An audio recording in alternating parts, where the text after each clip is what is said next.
Let's unbox this dual path air controller kit.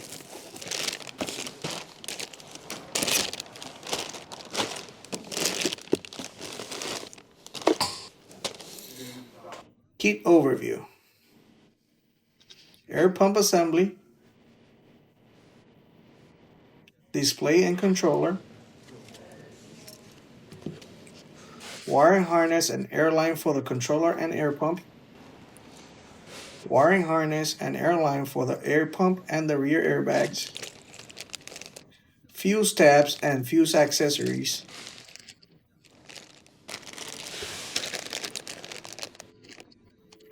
Power extension cable, tubing cutter, and some accessories. Extended air line. Brochure, user manual, and info card. Tools we need to install the air pump. Large impact wrench, impact driver, wire cutters, pliers, 10mm wrench, 11mm wrench, 12mm wrench, electrical tape, Phillips bit, 10mm socket bit, large 13mm deep socket, lift the lid. Locate the air pump mounting position on the side of the frame rail. Ideally, it should be close to the rear air lines. Locate the position here and drill 4 holes, first for the mounting points. Our rear air lines is here, the rear airbags already pre-installed. Use the extended air line in the kit if it's necessary. Use the impact driver with a 10mm bit to install the self-tapping screw.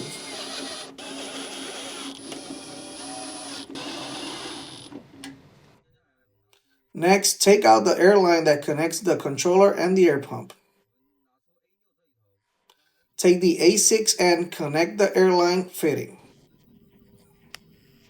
Remove the protective cap on the fitting. After removing it, install the threaded side onto it. After it's installed, put the clamp on and the taper side of the clamp should face inwards. Then tighten the threaded side outwards. It should look like this after the installation. Next, go back to the vehicle, finish installing the air line. First, remove the protective cap and connect the A6 end to the air pump.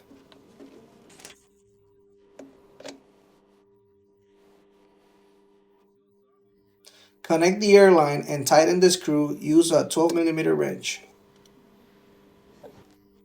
Connect the rear air line to the air pump air line. First, make sure to distinguish left and right air lines. Before installation, cut off the marked section of the right line. After cutting, install it onto the air lines. They are labeled for left and right. Installing the right side. Remove the nut on top of the T-fitting and insert the taper side to the air line. You can also use a heat gun if necessary.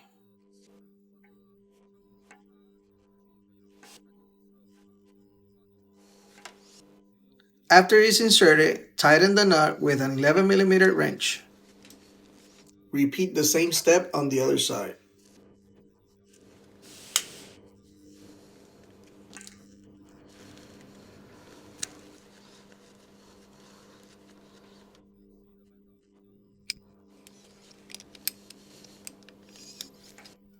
Next, secure the air lines. Put this round clamp from the kit over the check valve. Then secure it to the frame rail using a small self-tapping screw.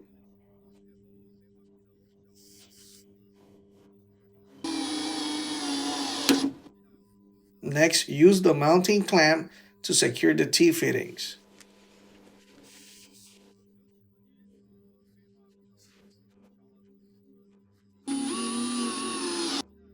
Loosen the power wires on the air pump.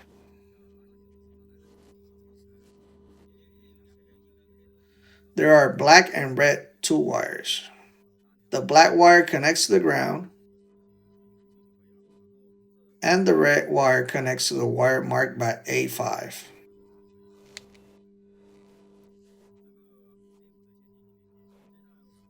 Next, secure the ground wire to the frame rail.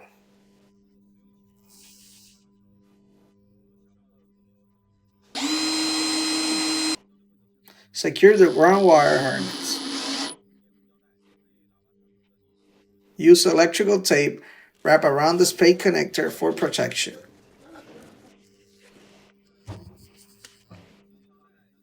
Use zip ties to secure the harness along the airline.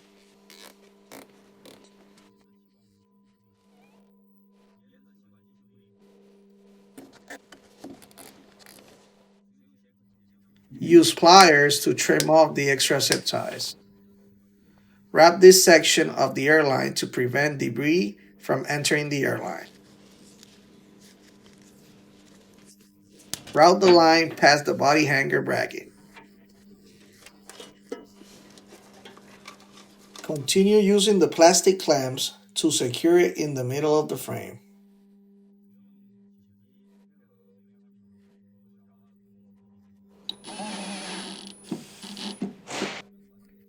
Route the line above the wheel liner on the exhaust side, then feed it into the engine bay. Lower the vehicle.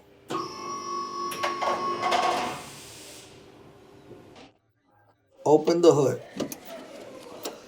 Pull the harness out from above the wheel line. Zip tie to secure the airline along the edge of the body.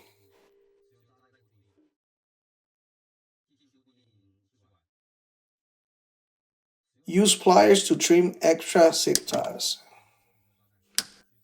Now use the controller switch harness.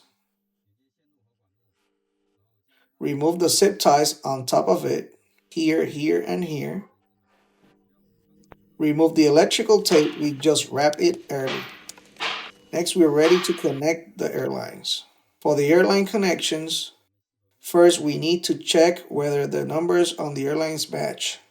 For example, both of these are labeled L2. Then connect these two airlines together. Here's the T connector. There is a sensor connected onto the T. Remove the nut on the other side of this T. Unscrew it. After removing it, slide the nut onto the airline on the other side. Then align and insert the airline. If it's hard to install, you can heat it up with a heat gun. After install it, tighten the nut. Repeat the installation on the other side.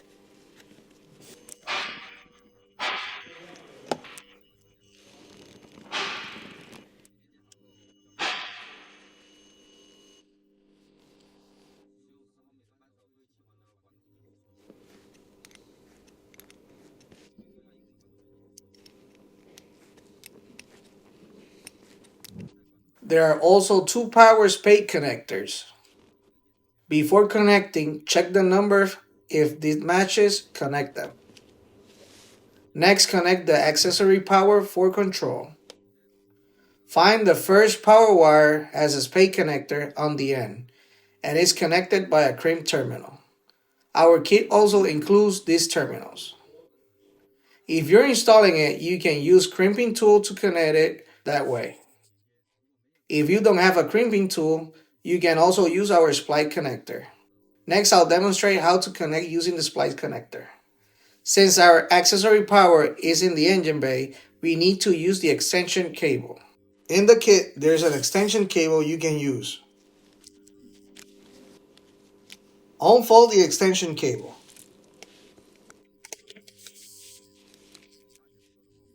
After unfolding the extension cable, take out the accessory tap wire. Use wire cutters to cut out the spade connector. Use the fuse tab to connect the two wires. First, insert the accessory tap wire coming from the switch into the splice connector. The connector has two sides. One side is blocked and the other side is open. Insert from the open side, push it towards to the block side. Then insert the other wire from the opening side and fold it together. Next, use pliers to press down the metal tab on top. Press it all the way down. Now the two wires are connected. Then install the protective cover on top. Now the wires are connected. Use electrical tape to wrap it and protect it.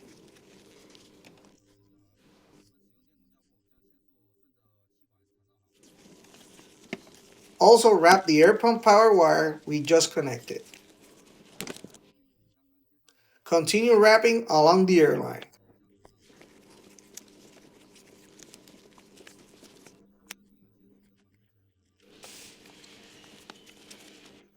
The reason I wrap it is because the accessory power source is in the front of the fuse box in the engine bay, and my airline passes right in front of the fuse box. So I wrap the harness along the airline all the way to the fuse box location.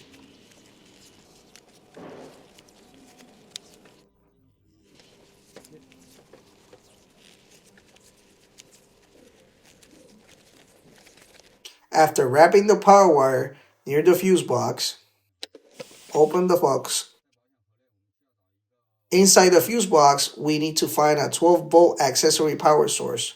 After checking, we will tap the power here. For tapping power, we can use the fuse tab included in the kit. Before using the fuse tab, we need to take the 15 amp fuse in the kit, insert it in the upper slot. Next, compare the length of the extension wire to the length needed to reach the fuse tab. Use pliers to cut off the extra length. There is a crimping terminal at the end of the fuse tab. If needed, you can connect it using a splice connector as well. But we'll continue using the splice connector. Cut off the terminal on top of the fuse tab. Place the fuse tab into the connector piece. Route the other wire through the same way. Use pliers to press down the metal tab in the middle. Then snap the top latch closed. Now it's connected.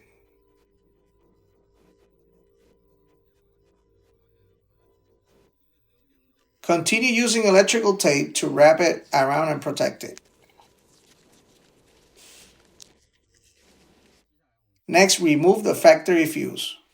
Insert it into the top slot of our fuse tab.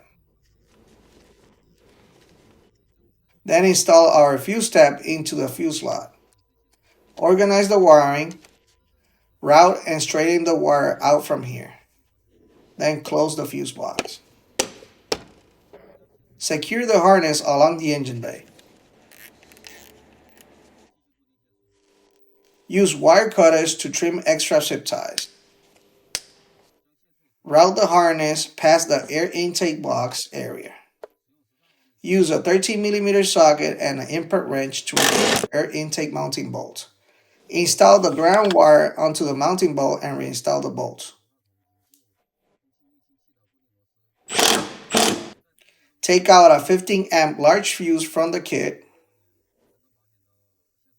Insert it into the inline fuse holder on the harness, then close the cap. From the engine bay, route the harness through the firewall rubber mount grommet. Use the zip ties to secure the harness along the edge of the body. Next, install the control switch and the gauge. First, install the sensor wiring into the gauge. Plug it in securely. R1 indicates the right side, so install it on the right side of the gauge. Install the other airline on the left side. After connecting the airlines, connect the power wire to the switch. This is the mounting holes after installation. Mount the switch under the dashboard. Use the impact driver and a small self-tapping screws to secure it. Close the hood and start the engine.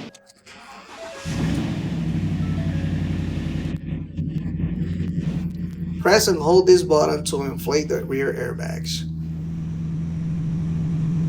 Release to stop inflating. On the display you can see the upper reading is the left side pressure. The lower reading is the right side pressure. Our switch is also wired correspondingly.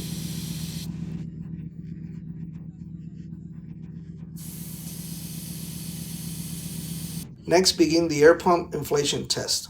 Start the air pump.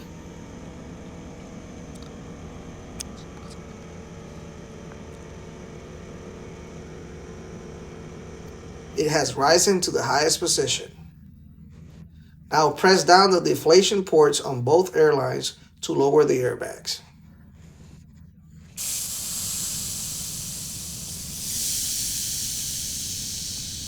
Now it's lowered to the lowest position. After installation, please inflate the system to 20 psi. First, check if the pressure leaks exceeds 5 psi. If it does, you need to check for leaks. Do not run the air pump for a long time continuously. It may cause the pump to overheat. If so, then it needs to rest for 15 minutes up to 30 minutes. Do not exceed 100 psi. Exceeding it may damage the airlines and airbags.